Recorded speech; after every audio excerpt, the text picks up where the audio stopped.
Bom dia a todas e a todos. Eu sou Pedro Dimitrov, sou médico sanitarista e sou secretário executivo do Observatório aqui, do Observatório de Saúde da Região Metropolitana. Sejam bem-vindos e bem-vindas para mais esse seminário que nós realizamos aqui na Fundap. Nós estaremos tratando hoje do seminário sobre sífilis congênita na região metropolitana, conforme vocês receberam a programação. Esse seminário é realizado aqui pelo Observatório de Saúde da região metropolitana. Nós realizamos seminários com essa característica, com alguma regularidade, conforme os problemas que são identificados na região metropolitana como problemas que mereçam um aprofundamento de estudo, de conhecimento, que tenham possibilidade de ter alguma intervenção, alguma possibilidade de correção de rumo. Então já fizemos sobre acidente de transporte, fizemos sobre câncer, sobre saúde do adulto, temos vários seminários. Esses seminários são gravados e são disponibilizados no nosso portal. Então quem tiver interesse em acompanhar esses seminários anteriores, eles estão todos disponíveis tanto no portal nosso do Observatório, quanto no YouTube. Quem descuida um pouco, cai no YouTube. Nós divulgamos, tá certo? Por quê? Porque são questões de interesse grande, de grande interesse, né, de muita importância para a saúde na região, e por sua vez, essas informações todas são trabalhadas com os secretários municipais de saúde nos colegiados de gestão regional, através da Secretaria Estadual de Saúde. Então, na verdade, nós identificamos algumas situações que são com alguma dificuldade na área da saúde, tentamos aprofundar esse estudo, levantar as informações, organiza um trabalho e faz um seminário e aí disponibiliza para os gestores para eles poderem dar os seus devidos encaminhamentos. Para quem não conhece, o Observatório aqui, vou falar 2 minutos sobre o Observatório, para quem não conhece, nem todos estiveram nos seminários anteriores. O Observatório ele foi criado a partir de um entendimento de quatro instituições: o Ministério da Saúde, a Secretaria Estadual de Saúde, a Secretaria Municipal de Saúde de São Paulo e o COSEMS, que é o Conselho de Secretários Municipais de Saúde. Existe um documento assinado pelo Ministro da Saúde, pelo Secretário Estadual de Saúde, pelo Secretário Municipal e pelo Presidente do COSEMS, que é um protocolo de trabalho, objetivando criar este observatório, que a Fundap, então, ofereceu as condições para que nós pudéssemos sediar este observatório aqui. A Fundap é nosso parceiro fundamental. Na verdade, nós temos todo o apoio aqui da área de informática, de infraestrutura, de tudo que é necessário para que o observatório possa estar funcionando. E nós trabalhamos, então, analisando as informações da região metropolitana, que são 39 municípios, atualmente 6 regiões de saúde e a área metropolitana como um todo. Então nós temos 3 camadas de informação: a área metropolitana como um todo, 6 regiões de saúde e 39 municípios. E analisamos essas informações com o olhar do gestor, quer dizer, aquela pessoa que tem uma responsabilidade sobre um território, o que ela precisa saber, o que ela precisa ter conhecimento para ser um bom gestor. Fundamentalmente precisa conhecer os problemas que existem no seu território. Quer dizer, quais são os problemas de saúde que tem no meu território? Aí eu preciso conhecer qual é a minha capacidade instalada, quais são os serviços que eu tenho. Os serviços que eu tenho estão adequados aos problemas que eu tenho? Eu tenho muito problema de crack, mas eu não tenho instalação de saúde mental para cuidar dessas pessoas. Tá certo? Eu tenho problema de acidente de transporte, mas eu não tenho lugar para fazer cirurgia craniana por causa dos traumas cranianos que ocorrem com os motoqueiros. Então, na verdade, nós olhamos os problemas e olhamos a rede para verificar se essa rede está adequada a atender esses problemas. Depois, nós temos que estar olhando a força de trabalho, né? Quais são os trabalhadores que eu tenho, eles estão preparados, estão adequados aos problemas que eu tenho. Nós temos que olhar o financiamento e gasto, quanto dinheiro entra no sistema de saúde e no que ele é utilizado, como ele é utilizado. Depois nós inventamos uma coisa na área pública, trouxemos para a área pública uma coisa que já é desenvolvida em outros setores, que é a questão da gestão do conhecimento. Qual é o tempo que demora entre um pesquisador desenvolver uma pesquisa na universidade e ela ser utilizada no SUS? Como é que você faz para acelerar esse tempo, para reduzir esse tempo entre a geração do conhecimento e a sua utilização no nível local. Isso não quer dizer que seja só a universidade que gera conhecimento. Todos os lugares se gera conhecimento. Então, como é que nós vamos captar um conhecimento que é realizado por uma equipe de saúde da família, lá na periferia, um jeito de abordar um determinado problema, e que isto deu muito bom resultado, como é que isto pode ser socializado? Como é que isso pode ser colocado à disposição do conjunto das pessoas que trabalham no nível local? Então, isso nós chamamos de gestão do conhecimento, para a gente, né? Para a gente, gestão do conhecimento é o quê? A redução do tempo entre a geração do conhecimento em qualquer instância e a sua utilização no SUS, a sua utilização pelos trabalhadores do SUS. E por último, não menos importante, aliás, o mais importante, é o controle social, o sexto eixo. O controle social são os conselhos municipais de saúde, que têm as suas reuniões regulares, têm sua agenda, seus debates, e isso é disponibilizado no portal, na medida que um conselheiro de um município pode saber quem são os conselheiros do outro município, tem os seus contatos, possa trocar informação entre os conselhos municipais de saúde. Então, assim é que funciona o observatório, né, com 3 camadas de informação: área metropolitana, regiões de saúde e municípios, e 6 eixos: condições de vida e saúde, capacidade instalada, força de trabalho, financiamento e gasto, gestão do conhecimento e participação em controle social. Dentro desse esquema, que a gente tem trabalhado já há 6 anos aqui na Fundap, 6, 7 anos, é o que a gente tem desenvolvido todos os nossos trabalhos. Nós temos grandes contribuições de várias colegas da universidade. Cada eixo desse tem um coordenador. O coordenador do eixo de condições de vida e saúde é o professor Álvaro, que estará falando com vocês agora. O coordenador de capacidade instalada é o Dr. Oswaldo Donini, que é o diretor da Hemorrede do Estado. O coordenador de força de trabalho é o Arnaldo Sala e o Paulo Seixas, da Força de Trabalho, que é o responsável pela área de recursos humanos da Secretaria Estadual de Saúde, o Arnaldo Sala hoje, um dos responsáveis. Financiamento e gasto é o professor Áquilas, que atualmente é professor da Faculdade de Saúde Pública. Gestão do conhecimento é Milton de Arruda Martins, e eu colaboro nesse eixo um pouco, tentando desenvolver as redes de circulação do conhecimento, porque no fundo a gestão do conhecimento se resume em você construir uma rede de circulação do conhecimento, né? E participação em controle social é a professora Cleide e a professora Cláudia, são 2 professoras da Faculdade de Saúde Pública. Cada coordenador de eixo fez um documento base, que está disponível no portal também. Então, todos esses eixos têm um documento base, 60, 80 páginas. Você entra lá, você vai ver condições de vida e saúde na área metropolitana, está tudo lá. O mapa de saúde que as pessoas estão fazendo por aí, tem muita coisa que o Álvaro já fez alguns anos atrás, está lá disponível, uma boa parte, tá certo? Então, cada eixo tem o seu documento base, e depois nós vamos atualizando as informações e vamos fazendo esses seminários conforme os problemas que vão sendo identificados. Acho que deu para ter uma ideia de como é que nós funcionamos e como é que nós estamos. Muito bem. A equipe que trabalha aqui conosco, não podia deixar de falar, né? Quer dizer, a Beth, que vocês receberam o e-mail da Beth, essa senhorita simpática aqui na frente. Essa senhorita simpática aqui em cima, que é a Beth. Ela é enfermeira e administradora e colabora conosco aqui. Nós temos o representante, o responsável, o coordenador do projeto aqui na Fundap, que é o Eduardo Izumino, que está aqui, é sociólogo. Ele é, como nós brincaríamos, né, ele é a funça da Fundap, tá certo? Ele é funcionário daqui, ele é do quadro da Fundap. Nós não somos do quadro da Fundap, nós somos técnicos de fora. Ele é do quadro da Fundap e ele coordena o projeto aqui dentro da Fundap. Toda nossa interação externa tem que ser feita institucionalmente, é feita pela Fundap, e o Eduardo que faz essa relação. E temos, que contribui bastante conosco, o Rubens, que está aqui presente, também é um sociólogo, mestrando lá da Universidade de São Paulo, que tem colaborado conosco bastante aqui. Além dos outros que eu já citei, que são os coordenadores de eixo, né? Acho que não esqueci ninguém, né? Por enquanto. Então, é isso.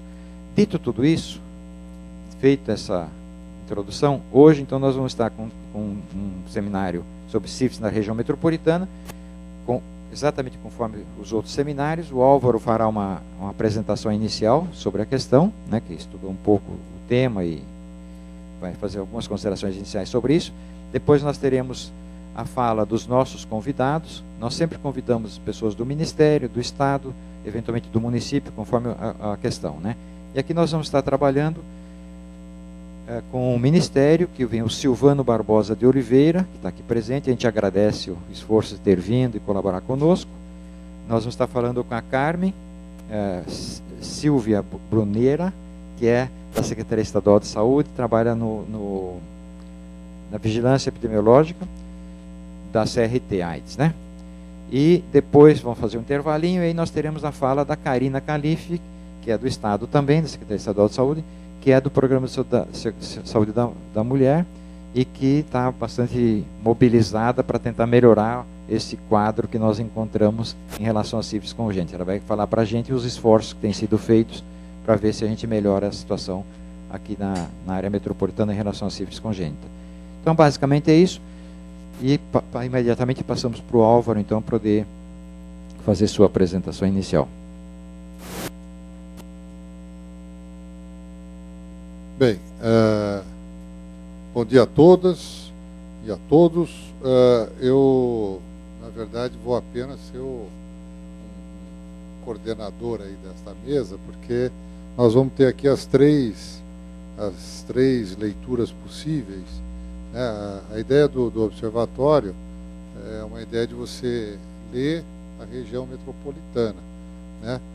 Na verdade, a gente tem 39 municípios na região metropolitana, mas os problemas da região metropolitana são comuns, né? O que acontece numa área acontece na outra. Não tem, né, ainda não criaram um jeito de fazer com que o Aedes aegypti não atravesse as fronteiras entre os municípios, né? A violência, né? Você manda né, você mexe com o crack aqui, ele vai para lá, se modifica para cá, né? Então, na verdade, a região metropolitana. E ela não tem, a região metropolitana não é uma instância de governo, não é uma esfera de governo. Ela não tem um secretário da região metropolitana, etc. e tal. Então, na verdade, nós temos que fazer um esforço, a ideia do observatório, fazer um esforço para tentar coordenar as políticas em nível metropolitano. O que a gente faz? A gente fica olhando, levantando os dados, levantando no sentido de identificando onde eles estão, né? Aí principalmente o Rubens e a Beth fazem um esforço de postar as coisas de uma maneira fácil de ver no observatório, e com esse trabalho a gente vai identificando os principais problemas. Nós já trabalhamos aqui alguns temas metropolitanos importantes. Por exemplo, trabalhamos com a questão do câncer, trabalhamos com a questão da saúde mental, trabalhamos a questão dos acidentes de transporte. Está tudo no nosso portal, disponível para vocês verem, porque vocês veem que a gente grava, a gente, né, põe no portal. Então, se vocês têm a oportunidade de ver algumas leituras.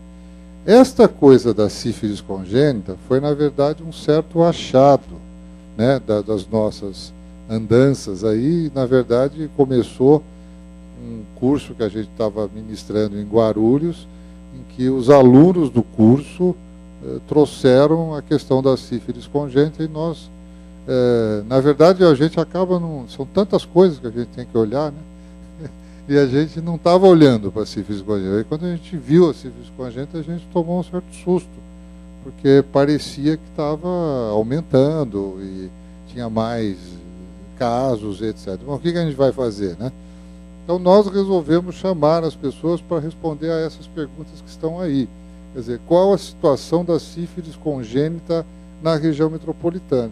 E toda vez que a gente se pergunta qual a situação de alguma coisa em qualquer população, a gente sempre tem o seguinte problema: a coisa como ela é, né? Quer dizer, existe gente, né, se infectando, né, pela sífilis, existe gente ficando doente pela sífilis, tendo complicações por causa da sífilis. Existe. O importante é você tentar conseguir descobrir quem são essas pessoas. Essas pessoas precisam chegar em alguma base de dados para serem conhecidas da sociedade e do poder público, para que sejam objeto de políticas públicas, de alguma coisa seja feita. Então tem a coisa, né, como ela acontece na população, tem o registro que se faz daquilo. né? Então, toda vez que aumenta alguma coisa em qualquer população, seja a população aberta, seja num serviço de saúde, quando aumenta o número de casos de alguma coisa, ou melhor dizendo, quando aumenta a taxa ou o coeficiente de incidência dessa coisa, ou de mortalidade, ele está refletindo alguma coisa que está acontecendo nessa população, né? Quer dizer, ou nós não estamos oferecendo os fatores de proteção, no caso das doenças preveníveis por vacinação, não estão vacinando direito, ou está acontecendo alguma coisa com os fatores de risco. No caso da sífilis, sei lá, estaria mudando o comportamento das pessoas, estariam chegando pessoas aqui que vieram de algum lugar. Enfim, qual que é por que cargas d'água essa doença está aumentando e não diminuindo? Se a mortalidade infantil está caindo, se o Brasil, de um modo geral, está melhorando os seus indicadores. Então, num primeiro momento, nos surpreendeu. Agora, quando a gente olha a coisa a partir dos dados, a gente tem que lembrar, né, que o dado pode estar melhorando. Quando o dado melhora, a coisa parece que está piorando. Então, é a outra leitura possível. As diversas fontes de dados refletem a real situação da sífilis congênita na região metropolitana, porque uma coisa é o que parece, outra coisa é o que é. E isso é igual para qualquer coisa, não é só para sífilis, né? A gente tem o número lá da coisa. Você quer uma coisa que está super na moda nessas semanas aqui, a coisa do homicídio. A saúde nunca vai se entender com a Secretaria de Segurança com a coisa do homicídio, né? Nós mexemos com isso, esses dias estavam lembrando do CEP, né, lá dos tempos de 1990, desde aquele tempo, quando nós criamos o PROAIM, né, o Programa de Aprimoramento das Informações de Mortalidade, que a gente tem uma diferença de interpretação em relação ao homicídio com a Secretaria. Recentemente, nós fizemos um estudo da violência na região metropolitana de São Paulo. De novo apareceu o mesmo problema. Por quê? Porque é o nome que você dá para a coisa. Na Secretaria de Segurança, se alguém mata alguém em situação de enfrentamento, que é o que está muito na moda, não é homicídio.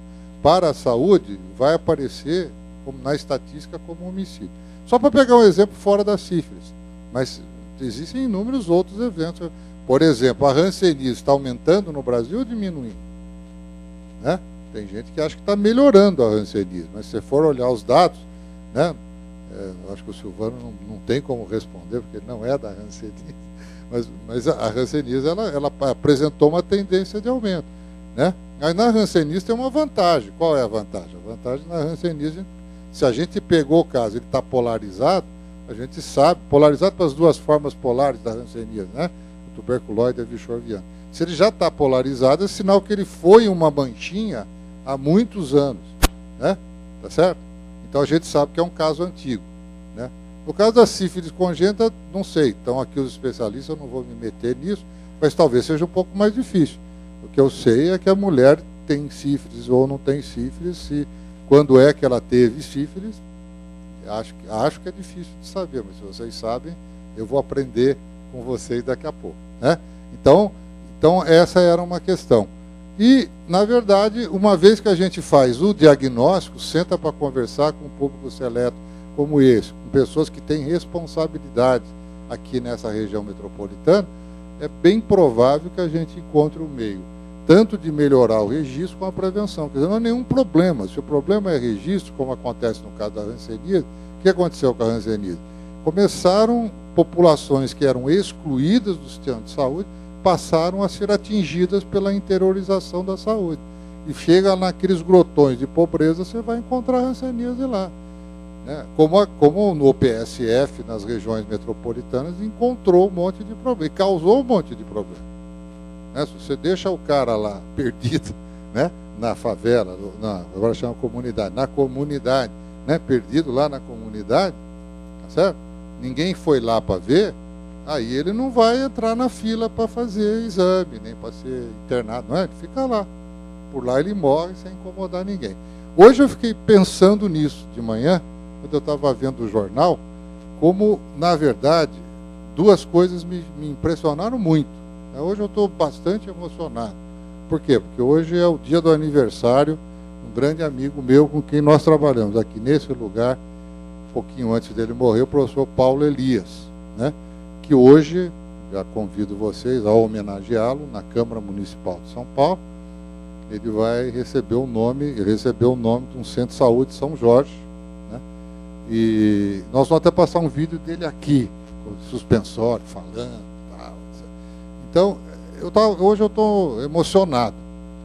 E eu estava olhando, né, enquanto fazia barba, tal, a televisão fica ligada no fundo, o pessoal na Avenida Brasil, oi, né, na Avenida Brasil, lá no Rio de Janeiro, atravessando a Avenida Brasil. Vocês viram isso? O pessoal do crack, eles ficam atravessando a Avenida Brasil e os carros passando em alta velocidade. E me deu vontade de telefonar, precisava ser mais interativa a televisão, né? Me deu vontade de telefonar para aquele Chico e aquela outra moça lá, Renata, né, que trabalha com ele, porque aí eles falaram assim, mas que absurdo, que absurdo. O que é absurdo? É absurdo o craqueiro ficar aqui embaixo, porque eles estão aqui embaixo. Deus o livre, eu passo todo dia ali no buraco da doutora Arnaldo, em frente ao ICESP. Tem o ICESP e tem os craqueiros lá embaixo. Né? Tá certo? Eles ficam ali, naquela curva perigosa, eles ficam lá. Aí o cara falou assim, mas que perigo, eles podem ser atropelados. Você acha que alguém que mora na rua, que usa crack, está preocupado se vai ser atropelado ou não? Agora, não é um movimento organizado. Mas veja, eles estão se tornando visíveis para o Brasil inteiro. Eu atravesso a rua na Avenida Brasil. Qualquer hora a Globo está louca, né, para pegar um sendo atropelado. Vai ser. O cara está atravessando ali. Ela está com a câmera parada ali. Ela vai pegar um cara atropelado e vai vender essa imagem para o planeta inteiro. Não é? Por quê? Porque não tem ninguém que consegue resolver esse problema da política pública. Né? Quer dizer, eu me lembro que a gente tentou enfrentar o homens e mulheres de rua, também nos old rap times do começo dos anos 90 na prefeitura, né, quando a gente tentou enfrentar, junto com o serviço social e tal, os homens de rua. Né, homens e mulheres de rua. É um negócio completamente diferente. É uma outra lógica. É evidente. Né? Então não tem como você tratar esses caras como se eles fossem como nós. Né? E fica demonstrado que eles não estão preocupados se vão morrer ou não. Aqui, no caso da sífilis, nós vamos tratar muito de questões parecidas com essa. Né? Eu já ouvi muitas histórias, mas eu vou deixar para o pessoal falar para vocês. Né? Ouvi muitas histórias, já preparando esse seminário, né, de a mulher que se reinfecta. Não são coisas do comportamento. O pessoal da AIDS sabe muito melhor do que eu. Né? Não existe nada mais incontrolável e incompreensível do que a sexualidade humana. Né? Então não adianta dar uma de Malafaia, sair gritando, entendeu? Isso é bom para, né? Isso é bom para, tá certo? Para quem gosta de aparecer na televisão, aí, pô, o nosso ministro do Supremo, tem gente que gosta de aparecer na televisão, tá certo? Agora, para quem gosta de aparecer na televisão é bom, né? Esse Malafaia que saía chutando Nossa Senhora, lembra? Né? Desde aquele tempo que ele chutava a imagem da Nossa Senhora, que ele gosta de aparecer na televisão. Mas é extremamente complexo você lidar com a sexualidade humana. Extremamente complexo. E nós vamos ver isso aqui no seminário. Então eu queria agradecer muito o apoio do Ministério, da Secretaria de Estado, do município que estão aqui.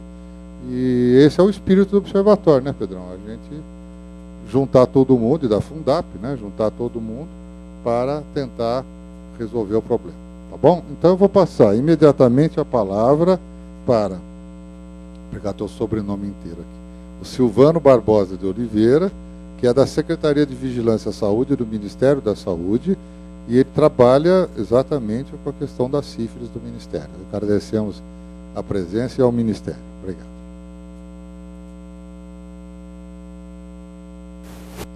Bom dia a todos e a todas.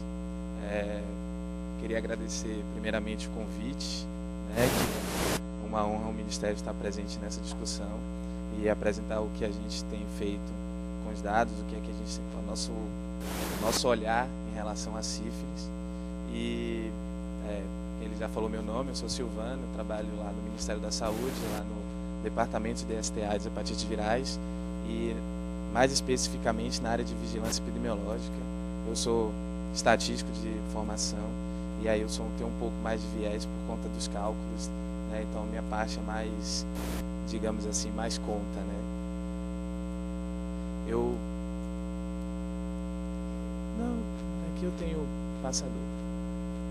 Então, eu trago um pouco, acho que está tendo interferência aqui, eu trago um pouco do panorama epidemiológico da sífilis, como que a gente tem analisado os dados, como é que a gente tem visualizado esse agravo, até para a gente chegar no ponto de fazer as nossas políticas de prevenção e controle.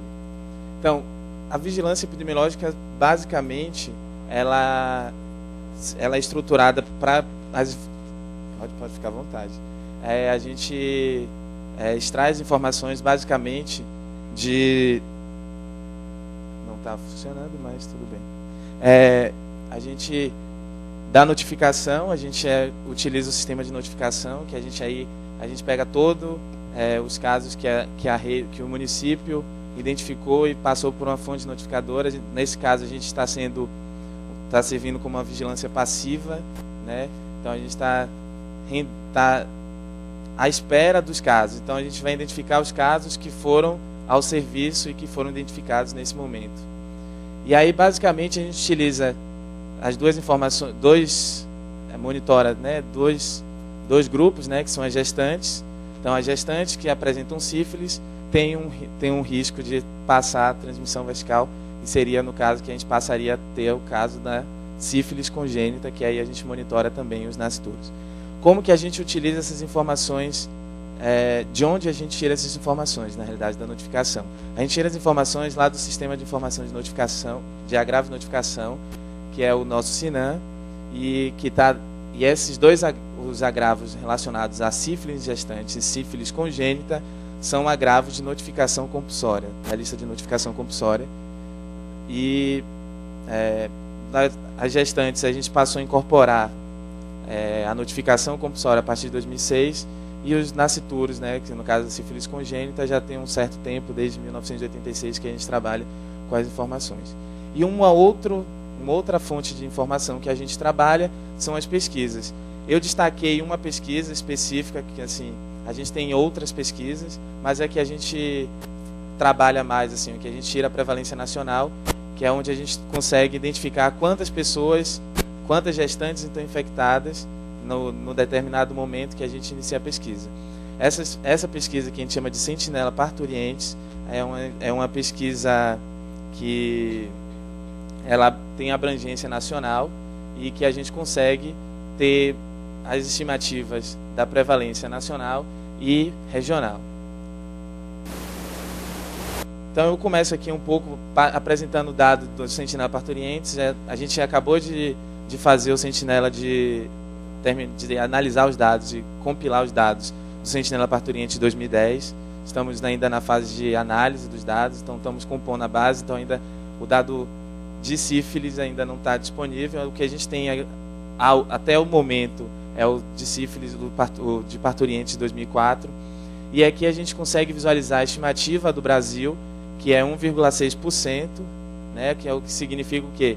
Quantas gestantes estavam infectadas, qual o percentual de gestantes infectadas naquela nossa amostra, e aí a gente faz a inferência como a gente estivesse pensando, tivesse contado, feito um censo em todas as gestantes e identificado que 16 em cada 1000 tem sífilis, e daqui a gente consegue estimar, a gente utiliza as informações do número de nascidos vivos para poder estimar o número de parturientes que têm sífilis.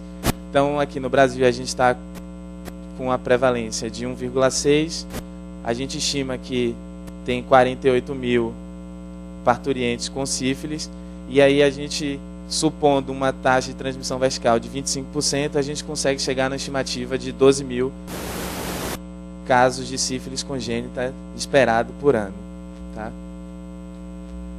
Aqui são os dados do que a gente tem de notificação.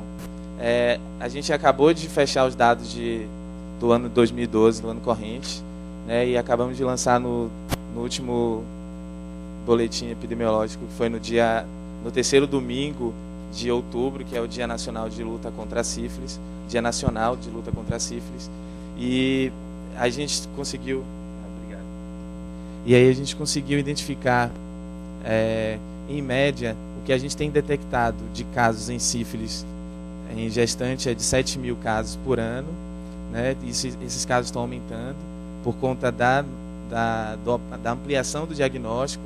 A gente está ampliando o diagnóstico, então a gente espera que a gente tenha realmente um aumento, né, na detecção, que a gente trabalha com a sífilis em gestante.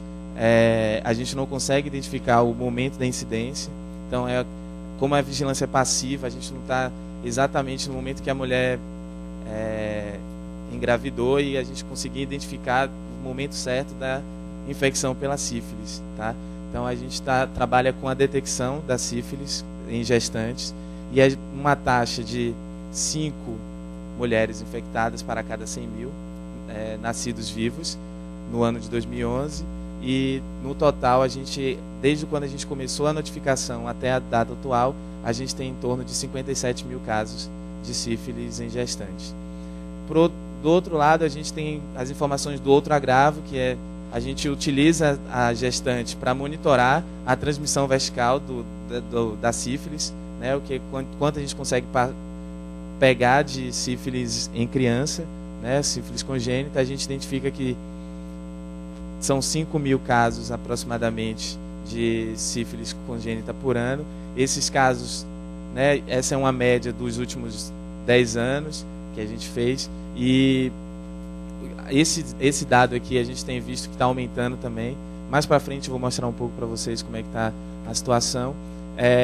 A gente está em torno de 3 casos por 100 mil, por mil nascidos vivos em 2011, e de 98 até 2012 a gente tem cerca de 81 mil casos de sífilis congênita já notificados dentro do nosso sistema. Os dados de 2012, eles ainda, como a gente está ainda no período corrente, eles ainda não foram fechados. Esses dados são preliminares, são até o último dia do mês de junho, tá? Então até o dia 30 de junho de 2012. E aqui a gente consegue ver claramente o que é que a ampliação da testagem e o porquê que está acontecendo por a gente ter ampliado a testagem. A gente está identificando mais casos de sífilis em gestantes.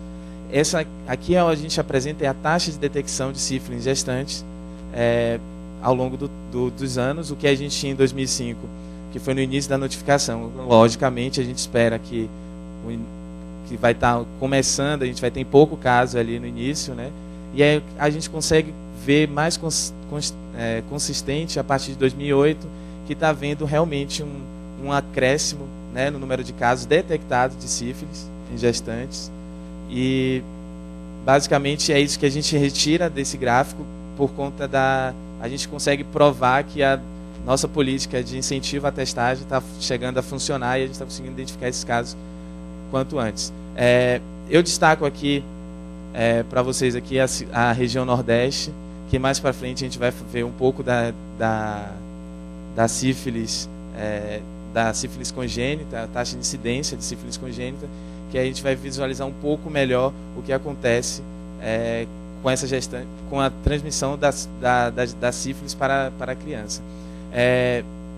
A região Centro-Oeste que tem uma maior detecção de sífilis em gestantes, e assim, eu ressalto que esse dado ele reflete a vigilância, né? O que a gente está conseguindo detectar, e não significa que estão aparecendo os casos de sífilis em gestantes. A gente ainda estava aquém do que tinha do nosso universo de sífilis na gestação, e agora a gente está conseguindo chegar mais perto, e é por isso que é esperado que a gente tenha um incremento. Tá? Aqui eu trago um ranking dos estados segundo a taxa de detecção de sífilis em gestantes. A gente destaca aqui o Mato Grosso do Sul, que está aqui no mapa, que seria o estado com a maior taxa de detecção de sífilis em gestantes. E por capital, a gente visualiza aqui Rio de Janeiro, Espírito Santo, e aí é uma parte do Macapá. Também tem uma elevada taxa de detecção para sífilis em gestantes. Tá? São Paulo, estamos em São Paulo, é interessante a gente verificar que São Paulo ele está com em média, o município de São Paulo, ele está com a média acima do país, né? Está em torno de 8 casos para cada 1.000 nascidos vivos. E aqui a gente apresenta um pouco da distribuição por faixa etária, né, das gestantes. A gente tem identificado que a maioria das gestantes que a gente identifica com sífilis, ela está com a faixa etária entre 20 e 24 anos. Tá? Elas são, se a gente pegar essa faixa aqui, é onde a gente identifica maior número de casos em sífilis gestantes. E agora que a gente apresenta o que é que a gente tem de incidência. Quando a gente consegue traduzir a incidência de sífilis em sífilis congênita, porque no momento do parto a gente faz o teste e identifica exatamente a incidência do caso. E aí eu pedi para a gente memorizar um pouco da região Nordeste, que estava lá em segundo em termos de detecção de sífilis gestantes, e agora a gente vê que a região Nordeste ela está em primeiro lugar na incidência de sífilis congênita. Tá?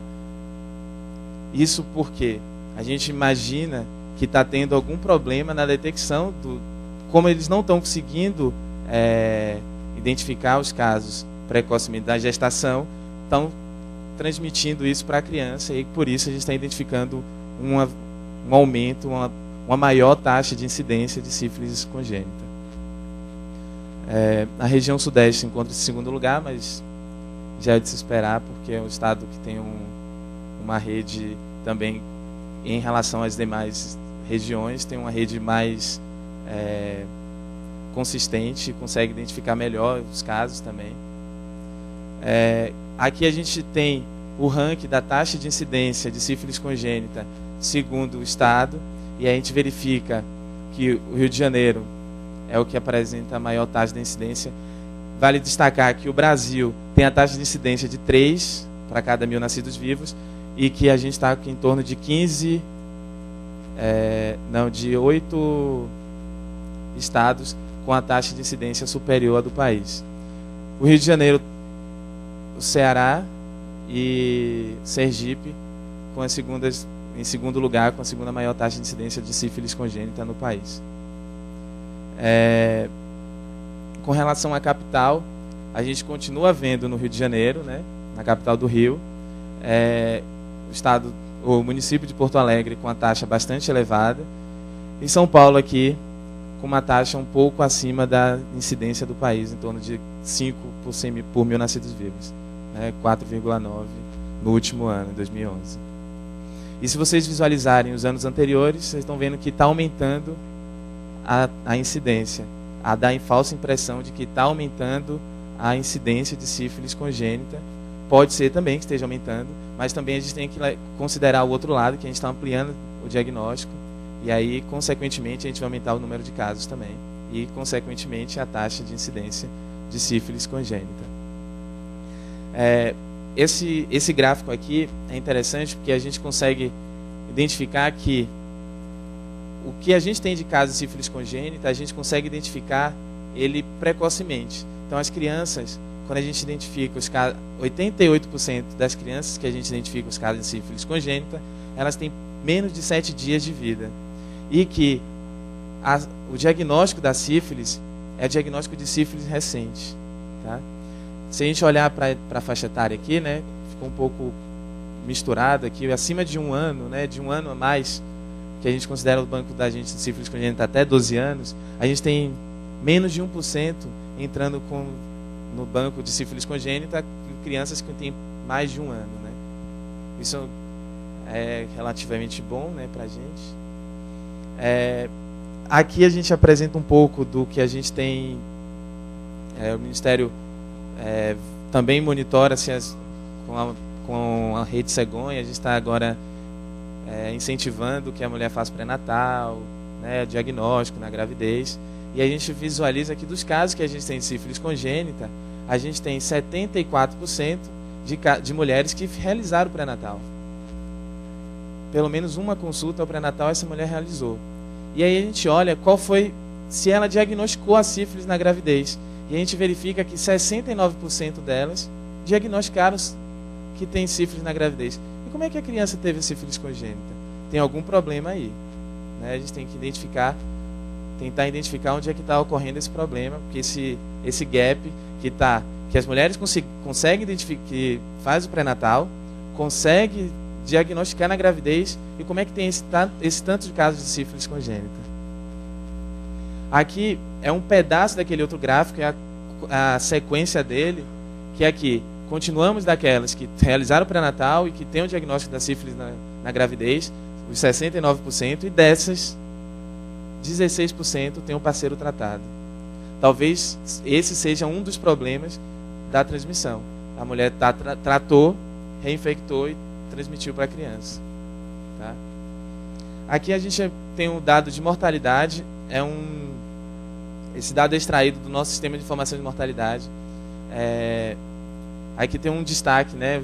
O Sudeste está apresentando alguns picos, né? A gente tem tentado identificar esse problema, né? Tentar identificar o que é que está acontecendo nesses anos aqui, mas a gente tem visto que parece que tem sido feito em momentos, né, de força-tarefa na identificação dos óbitos. Por isso que a gente está tendo esses picos em determinados anos. Tá?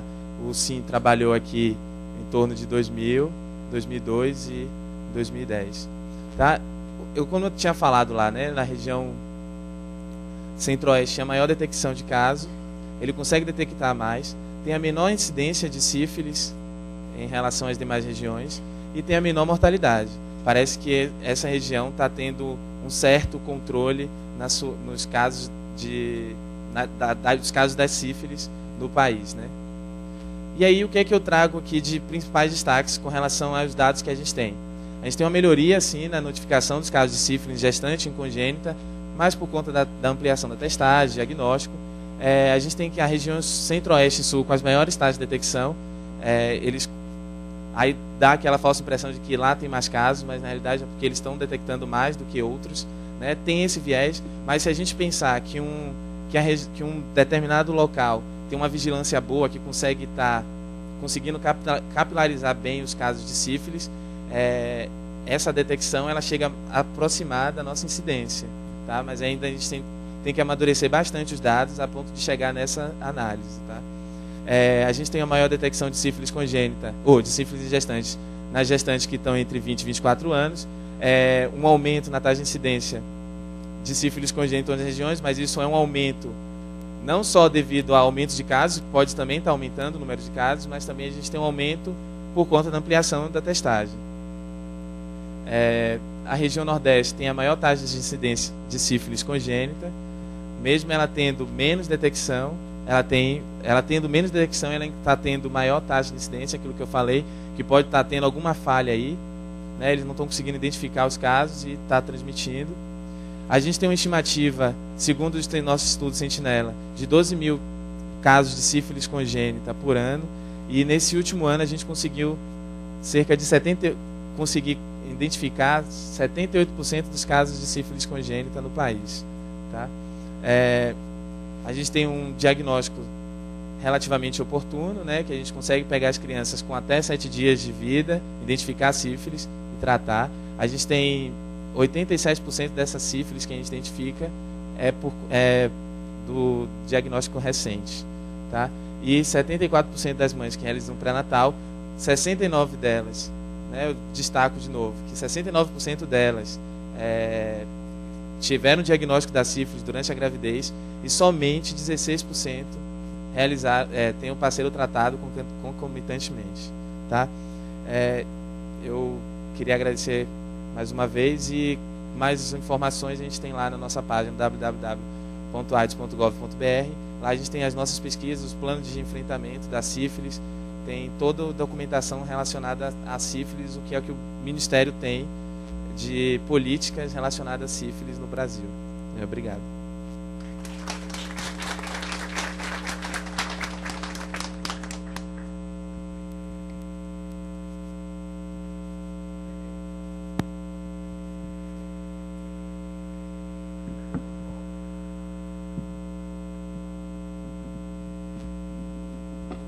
Bom, agradeço ao Silvano. Veja, eu acho que boa parte das nossas dúvidas começaram a ser esclarecidas e grande parte do problema foi já revelado na apresentação do Silvano, né? Vamos então agora passar para a apresentação, né, da Carmen Pruniera Domingues, que é do CRT-AIDS, da Secretaria de Estado da Saúde, que vai mostrar um pouco a leitura do Estado. Eu acho que com essas duas leituras, a gente pôs esse leitura, né, pessoal, não é bem na ideia de que as leituras possam ser diferentes, é que a própria leitura dos dados, ela é diferente pela própria metodologia de coleta dos dados. Eu estou vendo aqui muita gente veterano da área de vigilância epidemiológica. A gente sabe que, né, o dado, antigamente o dado ficava andando, né? Ele ia do centro de saúde para o distrito, para o regional, para o município, não sei. Quer dizer, mesmo hoje, com a facilidade dos sistemas de TI, que em princípio você não precisa, o dado não precisa andar, né, em papel, em disquete, né? Na verdade, você tem uma diferença de estatística, uma diferença no tempo e às vezes até uma diferença mesmo. Esse é um dos objetivos do nosso evento de hoje. A gente ver essas leituras, as suas diferenças, né, até para a gente afinar a nossa compreensão sobre o problema da sífilis. Então, muito obrigado, Carmen, pela sua presença e passo para você o microfone.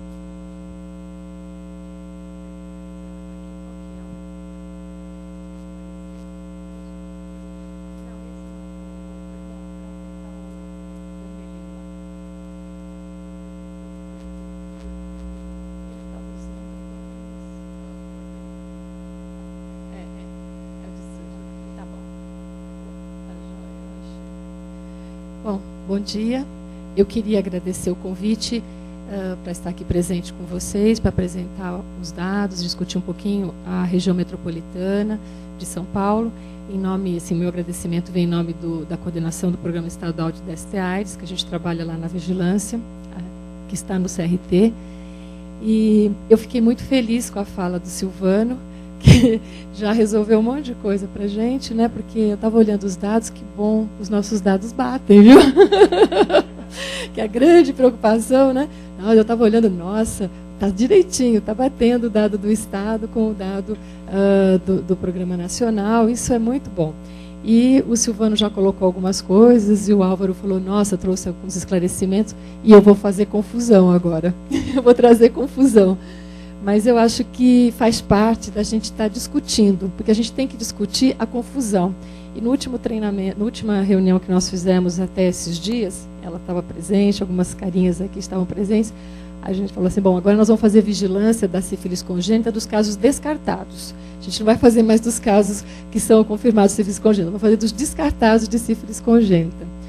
Então, sempre nós vamos ter um pouquinho mais de confusão. Então, antes da gente estar falando efetivamente da sífilis congênita, eu queria fazer assim uma introduçãozinha, que a Organização Mundial da Saúde, ela estima em 12 milhões de novos casos de sífilis no mundo a cada ano. E a maior parte desses casos, ele concentra-se, não sei se eu vou conseguir, está aqui, ó, nessa região, mais de 90%, que é uma região de países em desenvolvimento, né? São 3 milhões na da América Latina e Caribe, 4 milhões nessa região da África subsaariana. Então, assim, é muito importante onde esses casos concentram. No Brasil, então, daqueles 3 milhões da América Latina e Caribe, a estimativa é de 937 mil casos no Brasil. Mostrando um pouquinho só do CDC, que faz a notificação da sífilis adquirida na fase primária e secundária, é de notificação compulsória lá, desde 1900 Guaraná com rolha, que a gente brinca, né, há muito tempo. Eles observaram, os americanos estavam observando, eles observaram um aumento aqui, começou a falar em recrudescimento da sífilis adquirida, e a gente começa a observar aqui em 2006 uma tendência crescente. Até colocaram uma meta, né, para 2010, de reduzir e tal. Aí, quando nós pegamos um gráfico mais atualizado, a gente observa que veio esse aumento até 2008 e uma tendência a uma estabilização a partir de 2008. A magnitude da sífilis congênita ela é muito importante e a gente tem que trazer isso porque vocês, né, os gestores, os formadores aqui de profissionais, mas a gente tem que falar dessa magnitude, porque um gestor tem que pensar com que tamanho que eu estou trabalhando, quer dizer, que grandeza é essa, né? A gente tem 130 milhões de nascimentos no mundo, 8 milhões de óbitos no primeiro ano de vida, tá? Com 3 milhões de óbitos na primeira semana de vida, 300 mil, né? 3 milhões e 300 mil de natimortos, e a parcela da sífilis congênita é de 26% como causa de morte. É muito alto. Então, isso é uma doença que tem uma grande magnitude pelos dados da Organização Mundial de Saúde de 2007.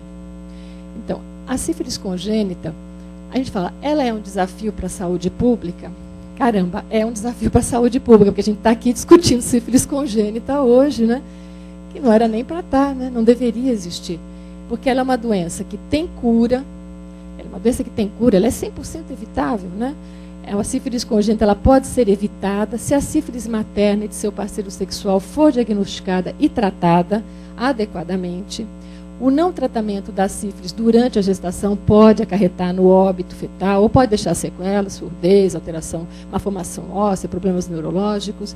O diagnóstico é de baixo custo, então, gestores, é barato, o diagnóstico é barato. O tratamento é com penicilina benzatina, é barato, não tem resistência. Até hoje a gente desconhece qualquer resistência do treponema para penicilina, então ele é barato e ele está disponível na rede pública.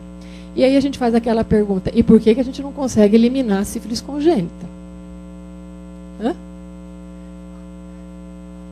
Então, R$4 o diagnóstico e o tratamento, a Anja está colocando aqui. Gente, é muito barato e a gente gasta muito mais dinheiro com outros medicamentos, né? E por que a gente não consegue eliminar?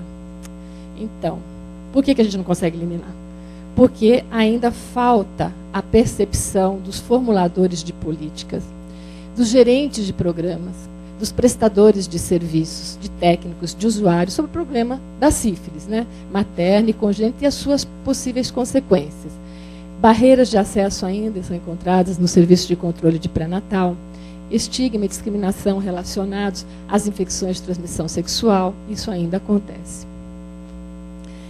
Então, a gente tem um dado aqui, o Silvano já até colocou, por isso que eu falei, a minha fala até já ficou mais fácil por várias coisas que o Silvano foi colocando. Nesse estudo, que ele falou do estudo Sentinela Parturiente de 2004. Em 2006, teve um outro estudo Sentinela Parturiente, mas foi mais com dados secundários. E a Célia Landman, que estava à frente desse estudo, ela encontrou, nesse estudo, nas que foram sorteadas aqui para o estudo, que 96% das gestantes realizaram pré-natal. 60% com 6 ou mais consultas. Então, assim, fez pré-natal 96%, é um número até que com uma boa cobertura, né? Com 6 ou mais consultas em 60%. Agora, quando você olha o percentual que realizou o primeiro VDRL, 75%. Por que não é 100%? E aí piora a situação quando você olha para o segundo VDRL, que é obrigatório. Você tem que fazer o primeiro quando entra no pré-natal e o segundo no final, no terceiro trimestre. Cai para 17%. Por quê? O que acontece? Que descompasso é esse de fazer 96% fazer pré-natal e só 17% que faz o segundo teste de VDRL? A gente vai ter que olhar para a qualidade desse pré-natal. O que está acontecendo? Aí, nesse estudo Sentinela que o Silvano falou, realizado em 2004, o Brasil estava com uma taxa de 1,6, a região sudeste também, e o estado de São Paulo ampliou a amostra e fez também para o estado esse estudo. E também chegou a uma prevalência no estado de 1,6. Tá? Aí o que a gente tem falado muito no programa? Que a transmissão vertical do HIV ou da sífilis, porque a gente sempre trabalha junto, né, esses dois agravos, ela deve ser considerada um evento sentinela. A gente está falando isso, tem que ser um evento sentinela. Ou seja, cada criança infectada por transmissão vertical, ela pode representar uma falha na identificação da gestante infectada. Eu falhei em captar, em identificar essa gestante, ou eu falhei na aplicação das medidas profiláticas para diminuir essa transmissão. Eu não atuei direito. Então, o que acontece, né? Acontece que a presença de um caso de sífilis congênita, ele indica uma assistência de pré-natal inadequada, ou um controle inadequado da DST. E aí o bebezinho não vai gostar dessa história, né? A carinha dele aqui, ele já está achando ruim. Pela Organização Pan-Americana de Saúde, é definido como eliminação da transmissão vertical do HIV. A gente tem que trazer sempre esses dois agravos juntos, né? Quando você tem 2 crianças HIV positivas para cada 100 mães soropositivas. E a eliminação da sífilis congênita de meio caso em 1.000 nascidos vivos. Pelos dados do Silvano, já deu para perceber que nós não estamos nem passando perto da proposta de eliminação pela OPAS. Agora, nós ainda temos a questão de que temos meta. A meta do Brasil, a meta do Estado de São Paulo, a meta dos municípios, a meta do milênio é para atingir esta eliminação até 2015. Nós estamos quando? Nós estamos em 2012. Só no fim, né? Na verdade, nós só temos 2013, 2014 para rezar, né? Porque vocês vão ver que nós estamos muito longe de atingir meio caso, ou se alguém quiser falar melhor, 1 caso para cada 2.000 nascidos vivos. Está complicado, né? Então, tem que sensibilizar os gestores, tem que pensar nisso, porque nós vamos chegar em 2015 e não vamos atingir, e vai ficar muito chato, né? Vai ficar muito feio, a gente, por uma doença que é 100% evitável. A sífilis congênita, ela é um agravo de notificação compulsória desde 1986. A gente sempre fala isso porque ela veio junto com a AIDS, né? Através da portaria 542 de dezembro de 86.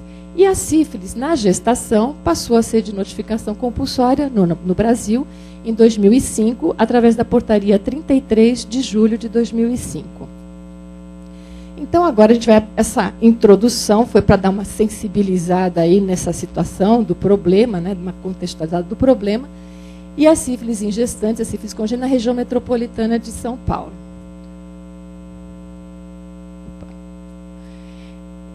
Aqui, apresentando um panoramazinho do estado de São Paulo e da região metropolitana, com seus 39 municípios. O estado de São Paulo, de 2005 a 2012, notificou 12.040 gestantes com sífilis e a região metropolitana com 7.070. A região metropolitana representou 59% do total de casos do estado de São Paulo, né? A gente observou, de 2007 para 2011, um aumento de 3 vezes para o estado de São Paulo, de 3,5 vezes na região metropolitana, né? Passou na região metropolitana de 584 casos para 2.024 casos em 2011. A gente não fala muito ainda de 2012, porque, como o Silvano já falou para vocês, a gente está fechando aqui até a metade do ano de 2012, até 30 de junho de 2012. Então, não é um ano fechado ainda para a gente. E todos nós sabemos que as notificações têm muito atraso. Elas chegam muito atrasadas. Isso aqui, esse aumento, é esperado. Como o Silvano também já falou para vocês, a gente está diagnosticando mais, está captando mais a gestante, foi um agravo que passou a ser de notificação compulsória, então vai ser esperado o aumento. E aqui eu só pus em pontilhado, que é para vocês não considerarem que isso está caindo, porque não está caindo, não, é só até a metade do ano. Então, nem leve em consideração isso aqui. Aqui a gente trouxe a distribuição dos casos por colegiados, né, da região metropolitana. Então, a maior parte dos casos da região metropolitana, dos 7.070 casos, 5.110 estão no município de São Paulo. Ele representa 72%. Também é esperado. Com uma população de 11 milhões de habitantes, um município muito grande, a gente tem uma importância muito grande aqui. Seguido da região do Grande ABC, com 623 casos, 9%, e Rota dos Bandeirantes.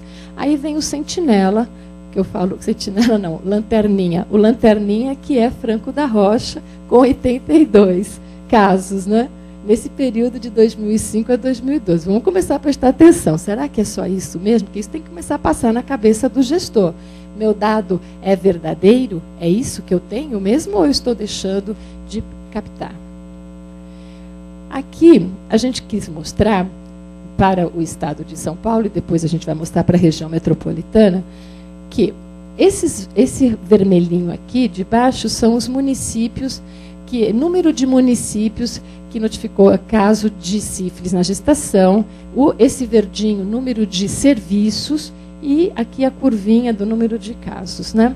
Então, a gente observa que o que chama muita atenção, tudo bem, aumentou os serviços que passaram a notificar casos de sífilis na gestação, e os municípios também cresceu um pouquinho. Mas é muito importante ressaltar que, em 2011, o ano passado, né, apenas 228 municípios do estado de São Paulo, ou seja, 35%, ou seja, né, dos 645 municípios do estado de São Paulo, só 228 notificaram casos de sífilis na gestação. Isso é muito importante, porque aonde é que se faz o diagnóstico de sífilis na gestação?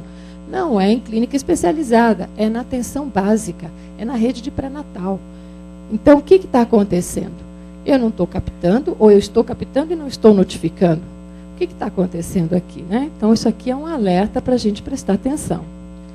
Para a região metropolitana, a gente observa que 67% dos municípios da região metropolitana em 2011, ou seja, dos 39, 26 notificaram casos de sífilis na gestação em 2011. Tá? Também não foi 100%. Aqui, usando aquele indicador que o Ministério tem trabalhado, que é a taxa de detecção de sífilis na gestação, a gente observa aquilo que o Silvano já mostrou no outro, né? Esse daqui é o município de São Paulo, essa aqui, o vermelhinho, é a região metropolitana, a Rota dos Bandeirantes, e aí a gente chama atenção justamente, porque a gente gosta de chamar atenção para aquilo que tem problema, né? Assim, tudo que vai bem, ninguém ressalta, né? A gente só fica pegando no que é ruim, né? Aqui, ó. 2010 para 2011, Mananciais e Franco da Rocha diminuiu. Por quê? Diminuiu a sífilis na gestação? Resolvemos o problema? Ou deixou de captar? Né? Deixou de identificar? Deixou de notificar?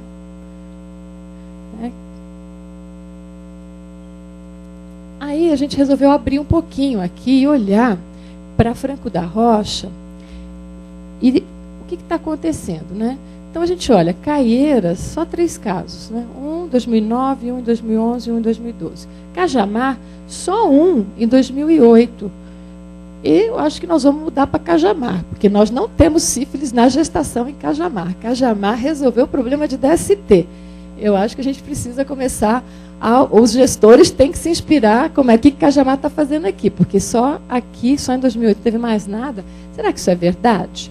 Eu tenho que me preocupar como gestora se esse dado é verdadeiro. Quer dizer, isso é a minha realidade? Francisco Morato, com 16 casos no total, com 4 casos em 2011, e assim vai. Né? Aí eu olho para o número de nascidos vivos, porque a gente trabalha o coeficiente, essa taxa de detecção em cima de nascidos vivos.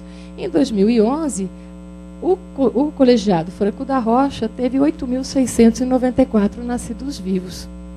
Será que eu não tive nem, sabe? Será que eu tive tão pouquinho assim? Só tive 1,8, menos do que 2 gestantes com sífilis lá em 2008? Será que isso é verdade? E aí, quando eu olho para Mananciais, eu vejo Juquitiba, eu vejo São Lourenço também, ó, desde 2010, 2011, 2012, sem nenhum caso. Né? Tudo bem, são municípios pequenos, a gente sabe disso, tem número de nascidos vivos pequeno. Mas a gente tem que prestar atenção também se tem município silencioso ou não. Né? Vargem Grande Paulista, 14 casos. E o total de nascidos vivos desse colegiado, em 2011, foi de 17.895 nascidos vivos. Então, a gente tem que prestar atenção se isso realmente é verdade. Continuando com a taxa de detecção para os demais colegiados, aqui, esse aqui é o da região metropolitana, esse aqui é o estado de São Paulo. Então, tudo subindo. Né? Então, você percebe que todos, nesse período, têm uma ascensão. Aí a gente fez aqui, para mostrar, né, a gente está falando assim, o estado como divisor das águas, né? Então, o estado de São Paulo, com uma taxa de detecção em 2011 de 5,34 para cada 1.000 nascidos vivos, ou seja, né, em 1.000 nascidos vivos eu detectei 5 gestantes com sífilis no estado de São Paulo. Na região metropolitana eu detectei 6 e no município de São Paulo detectei 8,7. O Silvano falou 8,8, né, para o município de São Paulo. Então você está vendo que os nossos dados estão batendo direitinho, né? E aqui, Rota dos Bandeirantes 4, ABC 3, 2, 2 e 1,8 Franco da Rocha.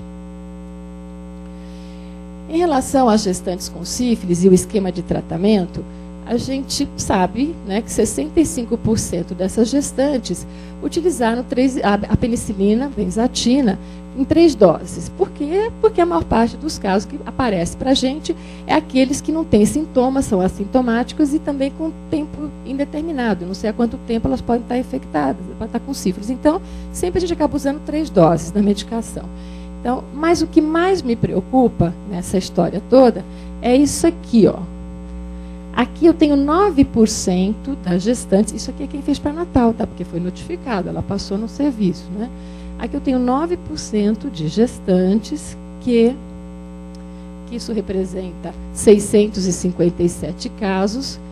Tudo bem que é no período de 2007 a 2012, que ou ele não tratou, que foram 520 gestantes que não receberam o tratamento, ou está ignorado o tratamento, mas a maioria aqui é não tratada, tá? O ignorado é muito pouquinho. Ou ela recebeu um outro esquema, que representou 137 casos. Um outro esquema, a gente sabe que não trata o bebê. Então, aqui eu já sei que eu teria 657 casos de sífilis congênita prováveis. Pela definição hoje vigente no país, esses 657 casos seriam casos de sífilis congênita, porque é mãe não tratada ou inadequadamente tratada, para a gente não brincar e falar que é mãe maltratada. Em 2011, foram 100, que é mais recente, porque aqui eu estou trabalhando com um período de 2007 a 2012, mas olhando para 2011, eu tive 152 casos que não realizou o tratamento da gestante. Isso aqui na região metropolitana de São Paulo. Tá? Ainda na região metropolitana de São Paulo, em 2011, a gente quer chamar atenção, a gente está meio contextualizando, porque depois a gente vai lá na frente ainda falar um pouquinho porquê dessa situação aqui, né? Olha só. A gente tem 47% das gestantes em 2011 tinham de 20 a 29 anos, mas 17% está na faixa etária de 10 a 19 anos. São mães muito jovens, são adolescentes, né? Então, o que isso significa? Significa que foram 14 casos de 10 a 14 anos em 2011 e 331 casos de 15 a 19 anos. Isso aumentou? O que aconteceu com isso? Né? Parece que sim. Em 2009, eu tinha 14%, ou seja, 147 casos nessa faixa etária de 10 a 19 anos. Então, eu tive um aumento aqui também de mulheres mais jovens. Né? Aqui, fazendo aquela tabelinha que o Silvano também já facilitou para mim, falando, né, eu como gestora, estou olhando o meu panorama, eu tenho que me preocupar com estimativas. Quer dizer, eu tenho um dado real, mas eu tenho uma taxa eu tenho uma prevalência que eu posso tentar calcular uma estimativa para os meus casos para saber se eu estou perto ou se eu estou longe. Né? Então, aqui, por colegiado, eu tenho o total de casos notificados, que foram 2024, em 2011. Tá? A gente está trabalhando com o ano 2011 aqui. Então, em 2011, 2.024 casos notificados pela região metropolitana de São Paulo e, no estado, 3.260 casos. Aplicando uma prevalência de 1,6, o que eu esperaria de gestantes, né, nesse ano, 2011? Eu esperaria 5.035 casos para a região metropolitana e 9.768 casos para o estado de São Paulo. Ou seja, eu estou conseguindo captar 40% dos casos na região metropolitana e 33% dos casos no estado de São Paulo, se eu aplicar aquela percentual de prevalência. Então, eu estou captando muito pouco em relação ao que eu precisaria captar. Então, melhorei o diagnóstico, aumentei, mas eu ainda estou captando pouco os casos. Eu ainda tenho subnotificação. Tá? Então, pode ser que o problema seja maior ainda. E aí, a gente observa aqui, ó, Franco da Rocha captou 11. Né? Então, a gente precisa prestar mais atenção. Em relação à sífilis congênita, agora, aqui mostrando de 98 a 2012, o verdinho é o estado de São Paulo e o roxinho é a região metropolitana de São Paulo. A gente observa que, nesse período, o estado de São Paulo notificou 14.067 casos de sífilis congênita e a região metropolitana 9.806, o que representou 70% do total de casos de São Paulo. Então, é muito importante a região metropolitana, porque ela notificou 70% dos casos do estado, né? Aí a gente observa que de 2009 para 2011, que é esse pedacinho aqui que a gente está trabalhando, né, teve um boom, né, um aumento da sífilis congênita aqui. Quer dizer, o estado de São Paulo teve um aumento de 89% e na região metropolitana de 76% nos casos, né? No estado de São Paulo, em 89, de 828, pulou para 1.561 e na região metropolitana de 585 para 1.032.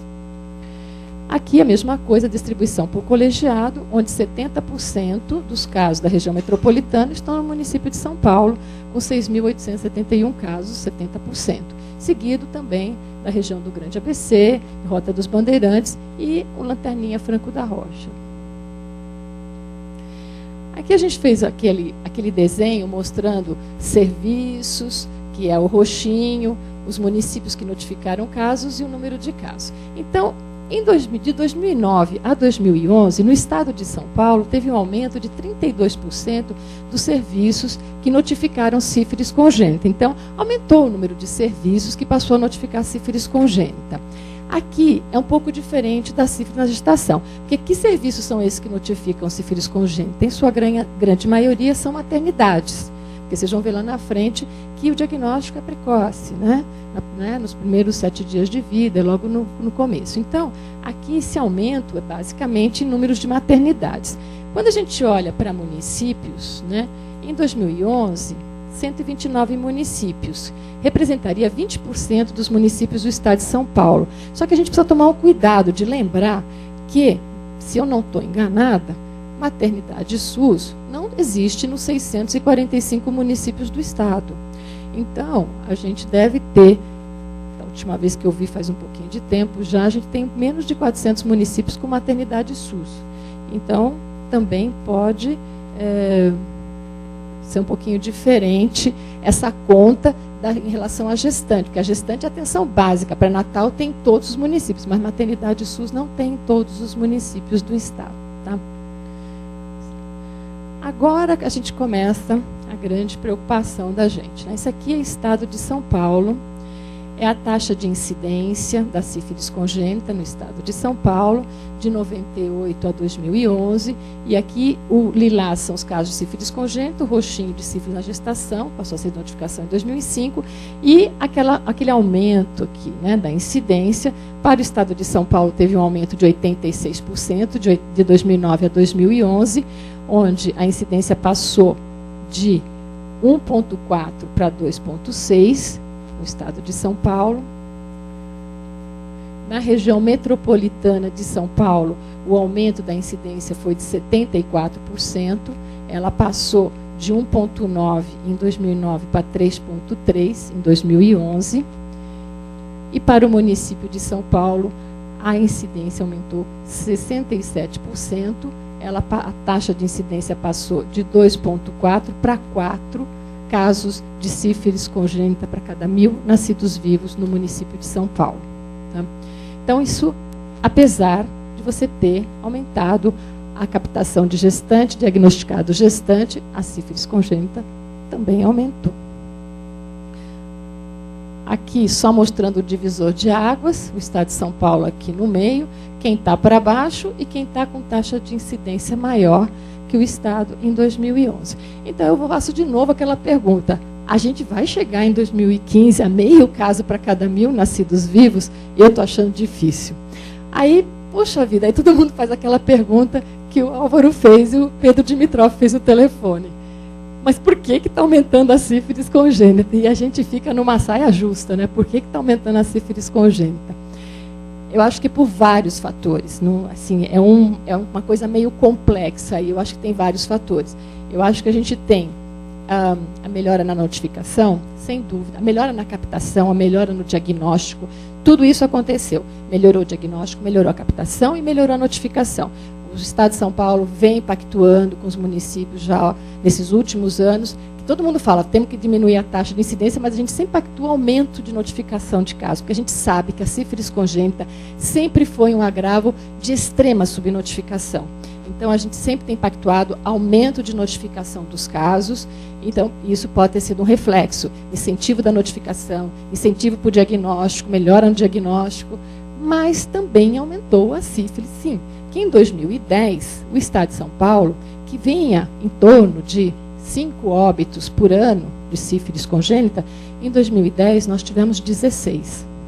Esses óbitos são óbitos de causa básica sífilis, que é o que está na declaração de óbito. Então, é diagnóstico que melhorou, sim, foi, mas né, a gente estava, no ano anterior, eu estava com 5, em 2009, em 2010 eu fui para 16.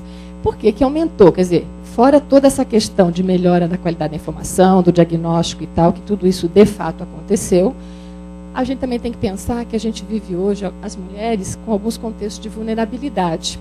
A gente não pode esquecer, quando a gente fala de São Paulo, de região metropolitana, de município, que a gente tem participação de imigrantes. A gente tem bolivianas aqui.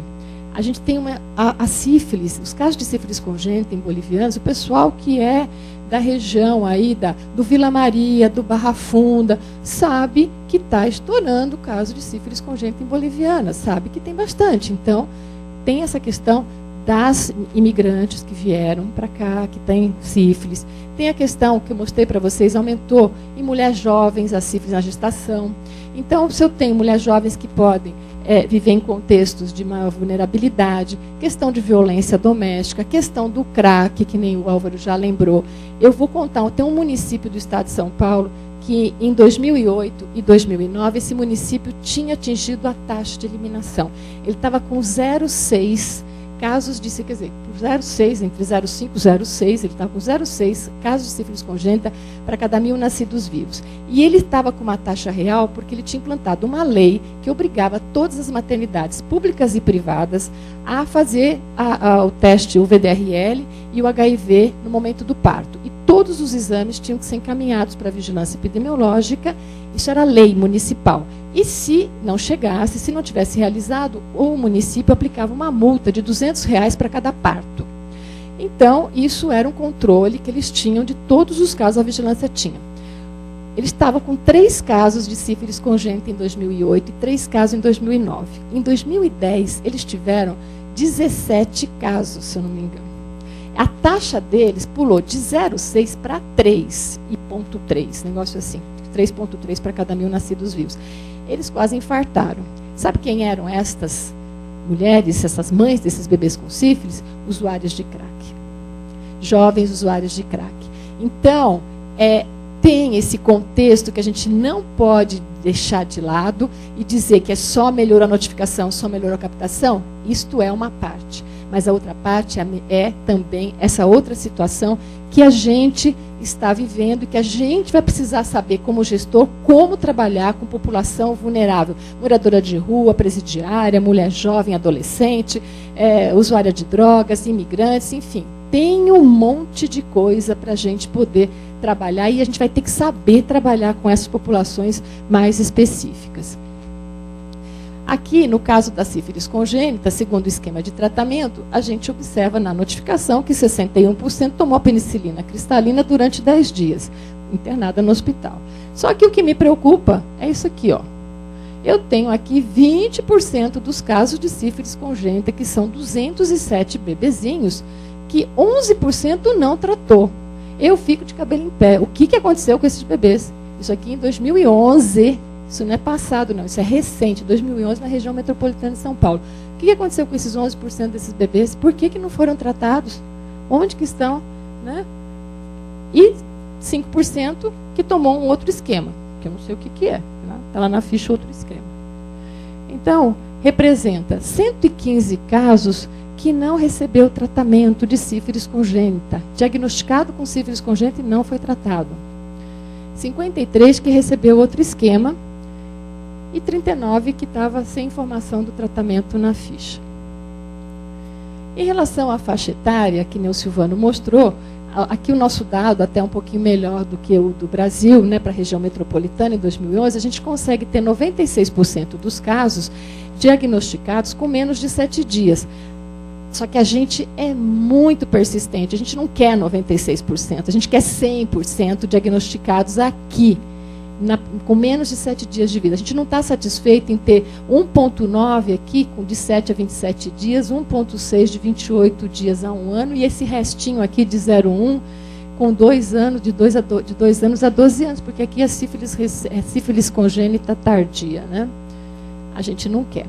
A sífilis congênita, a maior parte dos casos, é assintomático. 70% é assintomático, tanto para São Paulo quanto para a área metropolitana, tanto para o estado quanto para a região metropolitana. Quando aparece sintoma, os principais, nós temos icterícia, que dá mais ou menos 7% dos casos, hepatomegalia, anemia, que está tudo aqui. E alteração de raio-x de ossos longos, que gira em torno de 2,6%. Quando faz, né? Porque nem todo serviço faz a investigação com raio-x de ossos longos. Aqui é quem fez. Então é outra coisa. Toda criança com sífilis congênita diagnosticada na maternidade tem que fazer raio-x de ossos longos. Isso é obrigatório, gente. Não pode deixar passar. Tem que colher líquor também, porque pode ter alteração. Aqui a gente quis chamar atenção para o VDRL no sangue periférico, né? Chamar atenção para isso aqui, ó. Bebê que nasce com sífilis congênita na região metropolitana de São Paulo em 2011, 13%, tanto no estado quanto na região metropolitana, não realizaram o VDRL no sangue periférico. Não fizeram o VDRL no bebê. Então, a gente não pode deixar isso acontecer. Nós somos o estado mais rico da nação. Nós estamos nas cidades mais ricas da nação. A gente não pode deixar 145 casos, 135 casos aqui, e aqui mais de quase 200 casos aqui, de você ter 190 e poucos, você não ter feito o VDRL, porque você tem que seguir essas crianças, você tem que acompanhar, você tem que monitorar, você tem que tratar, né? E aqui eu quero chamar atenção para essa história aqui da evolução, né? Que é importante pensar no natimorto, no aborto e no óbito por sífilis. Em 2010, entre aborto, natimorto e óbito por sífilis, na região metropolitana, de 2007 a 2012, nós tivemos 101 casos, 13% dos casos do ano. Em 2011, foram 89 casos, 9% na região metropolitana. Esses casos nunca deveriam ter acontecido, nunca. Isso aqui é 100% evitável. São mortes que não deveriam ter acontecido. Não era para ter acontecido. Bom, voltando como gestora, fazendo aquele estudo, né, com o número, brincando com os números de estimativa, pensando em 1,6 de taxa de prevalência para o estado de São Paulo, pensando numa taxa de transmissão que o Ministério tinha padronizado na ocasião para a gente fazer esse trabalho em 25%, com uma taxa de transmissão, eu teria notificado na região metropolitana de São Paulo 1.032 casos, no estado 1.561 em 2011. Fazendo uma estimativa, eu esperaria para a região metropolitana 1.259 e para o estado 2.442. Ou seja, a região metropolitana de São Paulo, ela captou 82% dos casos que eu esperava, e o estado 64%. E aí a gente chama atenção para o município de São Paulo, que nós temos notificado 709 casos, com uma estimativa de 705. Então, o município de São Paulo captou 100,5%, captou mais casos do que era o esperado. E aí, assim, e por que isso acontece? Agora a gente vai ter que saber, por que isso acontece. Aí eu vou ter que fazer perguntas, né? Será que a taxa de prevalência para o município de São Paulo de 1,6 está boa? Esse estudo é um Sentinela de 2004.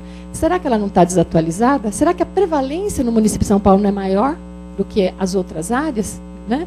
Então, pode ser que seja maior, por isso que eu estou estimando menos. Ela pode estar subestimada, a taxa de prevalência aqui, né? Então, aqui está subestimado. Ou será que eu tenho tanto caso assim que vem para o município de São Paulo e dá endereço, que mora no município de São Paulo para ser atendido aqui? Então, eu estou engordando os casos do município de São Paulo com gente que de verdade não mora aqui, mas diz que mora aqui? Quer dizer, isso é para a gente investigar. Para isso, nós vamos ter que fazer um novo estudo sentinela para o estado de São Paulo, que estava previsto para acontecer. A gente já fez o desenho desse estudo para 10 mil parturientes, 125 maternidades envolvidas nesse estudo, e a gente ainda não conseguiu o financiamento do Ministério. A gente está esperando ver se o Ministério ajuda, porque é um estudo muito caro. Ele é muito caro, mas está na hora de fazer um novo estudo sentinela para o estado de São Paulo, porque isso aqui pode estar com um dado um pouco desatualizado. E nesse estudo sentinela, a Ângela está me lembrando, a ideia é a gente fazer esses 10 mil amostras, 40% no serviço privado e 60% no serviço público, porque todos os estudos de sentinela parturiente, quer dizer, todos, né? O que aconteceu em 2004, o que aconteceu agora em 2010 e mesmo de 2006 com dados secundários, foram realizados em maternidade SUS, aquelas que têm acima de 500 partos ano. Então, a gente tem que pensar como gestor, a gente tem que pensar nesse a gente fala que é nesse algoritmozinho aqui. Eu tenho que pensar nisso daqui por conta das oportunidades para evitar a transmissão vertical, tanto do HIV quanto da sífilis. Eu tenho que pensar em proporção de mulheres, né? Proporção de mulheres infectadas, qual a proporção de gestantes, aí eu vou descendo.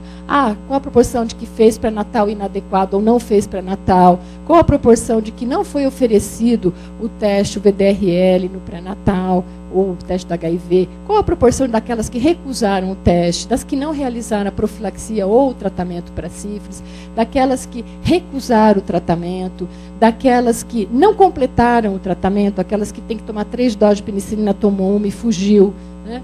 Daquelas em que o parceiro não foi tratado. Eu tenho que pensar, porque tudo isso são fatores que vai culminar no final com uma criança infectada. Então, eu tenho que fazer uma investigação de todas essas situações para entender por que é que eu estou tendo o caso de sífilis congênita, para poder atuar. A sífilis congênita é um desafio para a gente, precisa ter, como a gente falou, vontade política, tem que pesquisar 100% das gestantes. A gente tem ainda uma definição de caso bastante sensível, a gente está fazendo uma revisão nacional. Eu acho que para o ano que vem deve sair uma nova definição de caso de sífilis congênita, e de sífilis na gestação e de sífilis adquirida também. A gente ainda tem hoje que o VD vale com qualquer titulagem, né, para a gente fechar. Tem que fazer os 2 VDs no momento, né, do parto, tem que fazer na gestação 2 e no momento do parto. Vocês viram que naquele estudo 17% não só que fizeram o segundo VD. Tem que diagnosticar e tratar na atenção básica. Não adianta eu prescrever na atenção básica e mandar ela tomar penicilina num pronto-socorro ou numa unidade especializada aí que ela não vai se perder, não vai tratar. Tem que tratar o parceiro, que é um grande desafio, chamar parceiro, tratar parceiro, ensinar a fazer sexo seguro, né, que a gente brinca, ensinar a fazer sexo seguro, coleta do sangue periférico no recém-nascido, notificar, monitorar e avaliar, porque não é só notificar, eu preciso continuar acompanhando as gestantes, as crianças, a gestante tem que fazer VD mensal, a criança tem que ser acompanhada por outros especialistas também.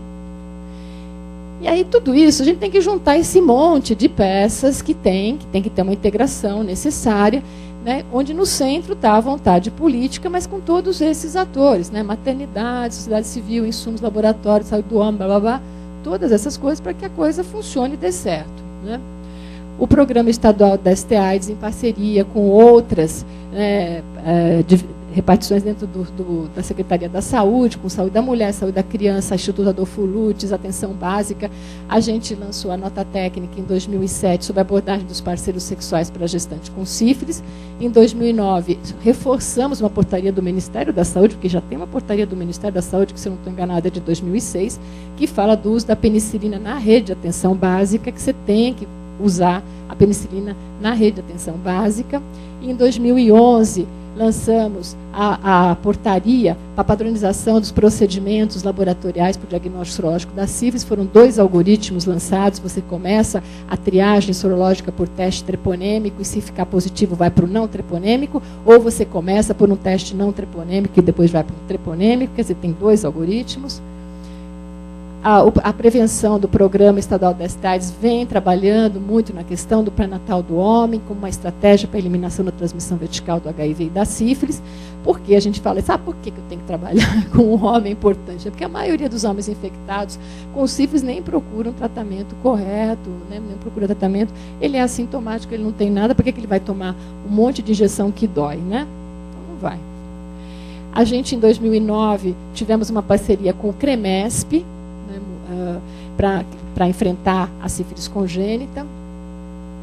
A nossa parceria com a Agência Nacional de Saúde Suplementar, a ANS, é desde 2009, e o município de São Paulo também, todos os seus treinamentos, a vigilância epidemiológica costuma chamar as maternidades privadas para participar de capacitações do município, e aqui, com a nossa associação com a ANS, a Unimed Paulistana lançou uma carta para os seus cooperados dizendo que tem que fazer o HIV, tem que fazer a sífilis no pré-natal e no momento do parto.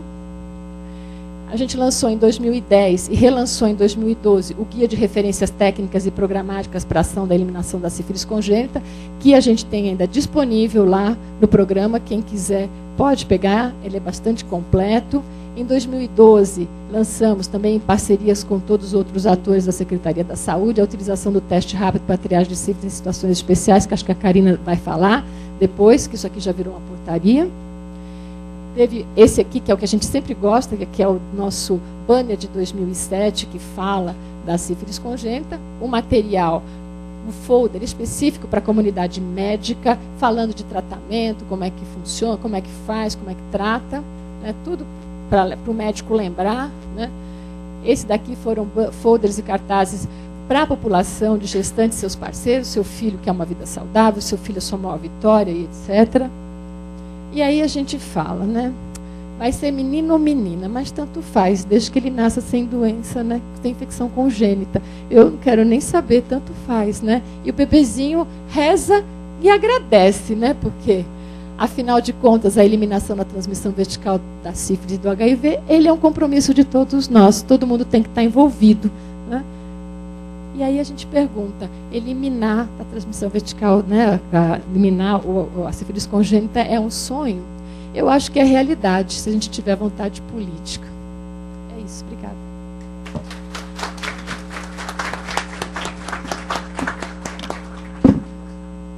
Bom, realmente, muito boa a apresentação da Carmen também. Eu acho que cobriu questões extremamente importantes, né? Eu estava aqui sentado, lembrando, né? Eu comecei a trabalhar na saúde pública com vigilância epidemiológica, na Secretaria de Estado da Saúde. E lá por volta de 1980, eu recebia com alguma frequência do CDC de Atlanta, aqui na Secretaria, um pedido de investigação de comunicante de doença sexualmente transmissível. E de vez em quando vinha de outros lugares. E um dos que eu recebi foi de Buenos Aires, por volta de 1980, e quando a gente nem pensava em fazer qualquer coisa parecida com isso, né? Mas sim, nós achamos que seria interessante a gente atender o pedido que os irmãos argentinos estavam fazendo. Era um programa da universidade lá em Buenos Aires, notificando um comunicante de sífilis aqui em São Paulo, na Estrada das Lágrimas, etc. Aí eu vou fazer com isso, né? Aí eu liguei para Maria Bernadette de Paula Eduardo, que era chefe do Centro de Saúde do Ipiranga, né? E falei para ela, será que você não manda alguém chamar esse cara aí para falar com ele, que parece que ele teve contato com algum caso de sífilis, alguma argentina, etc. E tal.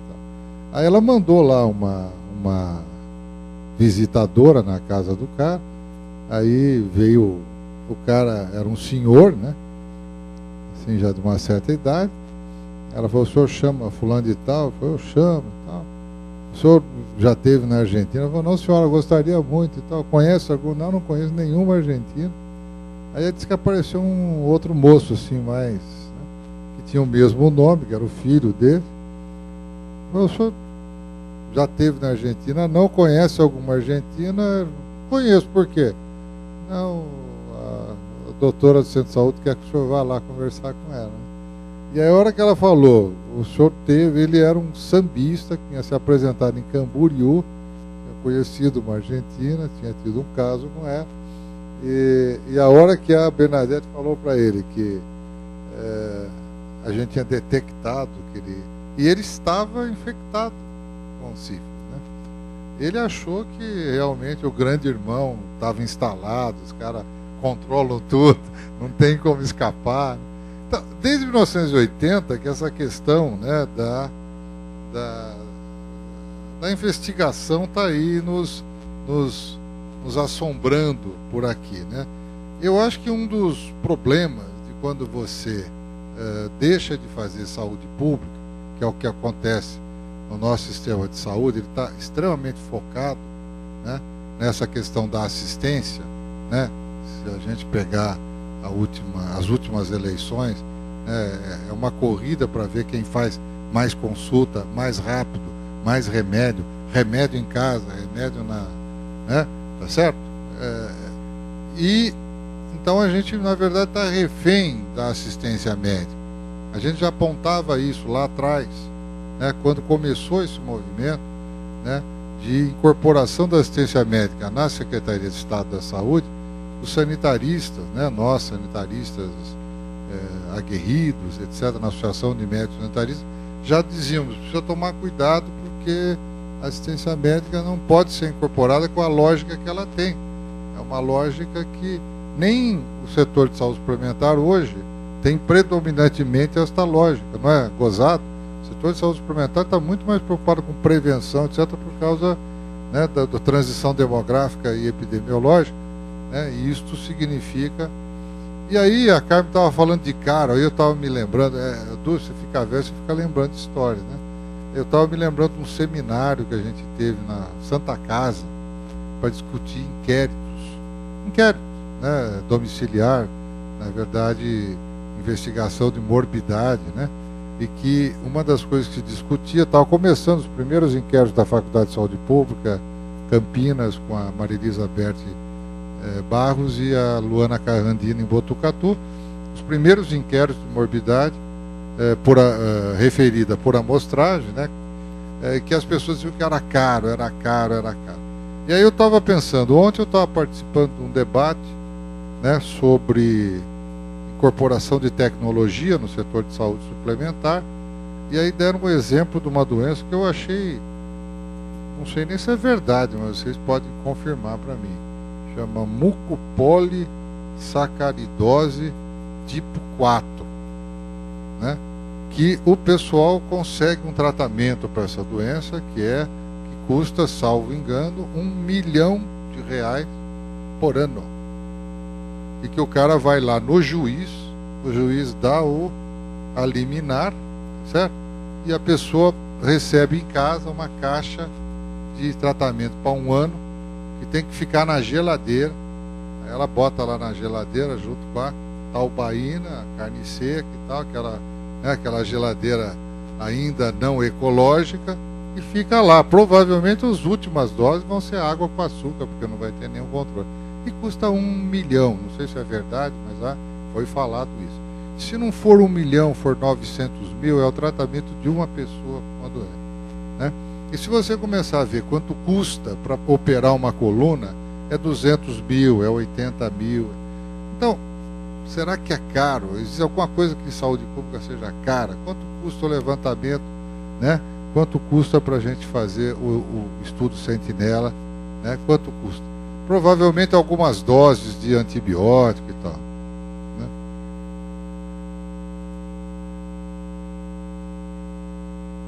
R$750 mil, que deve dar uns 3 ou 4 tratamentos de câncer, né? Com esses remédios mais modernos, né? Então, isso eu me lembro uma outra discussão que a gente tinha com o finado. O Pedrão também não vai lembrar, porque ele também tem o mesmo problema. Eu e o Pedrão temos uma vantagem, né? Que é o seguinte: a gente está esquecendo as coisas que não têm importância. Então, algumas coisas a gente não lembra. Por exemplo, não lembro o nome do responsável pelo programa de AIDS no tempo da gestão da Erondina, que era um grande militante, já faleceu, mais um que foi. Alguém lembra? No município de São Paulo. Paulo? Não. Tá bom, então você vê que essa doença é transmissível, ninguém está lembrado aqui, né? Mas é bom, diz que é bom para não... É o Bonfim, mas acho que não é Paulo. Você lembra dele? Um grande militante. E eu me lembro de uma discussão dele com o Paulo Carrara de Castro, que era o chefe de gabinete, né, numa reunião, em que ele pedia dinheiro para camisinha, né, e o Paulo, que era o chefe, dizia, não tem recurso. Aí alguém lembrou quanto que se gastava de antibiótico no Jabaquara, se não me engano, né? Será que eu associei por causa do apelido dele? Acho que não, mas no Jabaquara, né? Eu não sei. Mas acho que era no Jabaquara. Quanto que gastava por ano no Jabaquara de antibiótico, né? Que dá para comprar camisinha por 10 anos na secretaria, etc. Então, eu acho que o problema é esse. O problema é que a gente está vem abandonando a saúde pública, vem abandonando esta ideia de que nós somos responsáveis pelos diagnósticos que fazemos, né? Citando e adaptando Saint-Exupéry, quer dizer, você é responsável pelo diagnóstico que você faz. E esse é o grande desafio do sistema de saúde hoje, é a questão da continuidade. Então a gente está atrás do acesso. Tem tantas consultas por gestante, atingimos a pauta, já entrega o relatório para a secretaria, o SS entrega, yes, atingimos, tantas consultas por pré-natal, atingiu a métrica pedida, passa o dinheiro, está tudo certo, entendeu? Só que consulta de pré-natal? E o que você está fazendo com o caso que você encontra? Então, acho que esses desafios foram aqui trazidos, né? E o que eu achei curioso nessa coisa do observatório, que é bastante interessante, essas coisas que a gente fica falando aqui, né? O que eu achei curioso, né? Pedro, Beth, o Rubens, é que Franco da Rocha rides again, né? Quer dizer, Franco da Rocha no seminário no seminário de mortalidade apareceu por acidente de transporte Franco da Rocha bombando, né? Lá em cima. E a gente querendo saber, mas por que Franco da Rocha tem tanta assim, morte, né, por acidente de transporte, etc. e tal, né? E aí a gente descobriu, quer dizer, uma hipótese que o bombeiro levantou para nós era que fosse talvez por causa do rodoanel que está chegando e parando ali na região. A gente fala Franco da Rocha, mas é a região de Franco da Rocha, onde tem Caieiras, a Vibrante Cajamar, etc. e tal, está tudo ali naquela região, né? Então Franco da Rocha também chamava a atenção. Quer dizer, deve ali naquela região ter problemas de gestão, de saúde, que eu não sei se tem alguém de Franco da Rocha aqui, tem? Franco da Rocha está presente? Não, né?